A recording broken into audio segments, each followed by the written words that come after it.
പക്ഷെ ഇതെല്ലാം ഇപ്പൊ ചെയ്യുന്നത് ഒരു പോറ്റിയുടെ തലയിൽ കെട്ടിവെച്ചുകൊണ്ട് രക്ഷപ്പെടാനാണ് ദേവസ്വം ബോർഡും സംസ്ഥാന സർക്കാരും ശ്രമിക്കുന്നത്.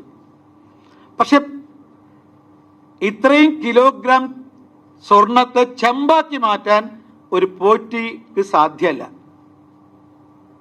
അത് ദേവസ്വം ബോർഡിനും ഭരണകൂടത്തിനും രാഷ്ട്രീയ നേതൃത്വത്തിനും മാത്രമേ സാധിക്കൂ. അതുകൊണ്ട് പോറ്റിയെ പോറ്റി വളർത്തിയവര് അവരാണ് നിയമത്തിന് മുന്നിൽ വരേണ്ടത്. പോറ്റിയോടൊപ്പം തന്നെ പോറ്റിയെ പോറ്റി വളർത്തിയവർ, പോറ്റിയെ പോറ്റി വളർത്തി, അങ്ങനെ വളർന്നു വന്ന പോറ്റി തന്നെ പോറ്റിയവരെയും പോറ്റുന്നു എന്നുള്ളതാണ് കാണാൻ സാധിക്കുന്നത്.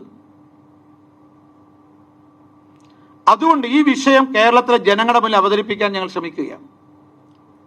ഇപ്പൊ LDF പ്രതിക്കൂട്ടിലാണ്, UDFും പ്രതിക്കൂട്ടിലാണ്.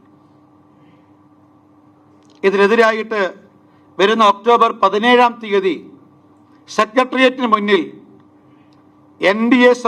NDA പ്രതിഷേധ ധർണ സംഘടിപ്പിക്കാൻ തീരുമാനിച്ചിട്ടുണ്ട്.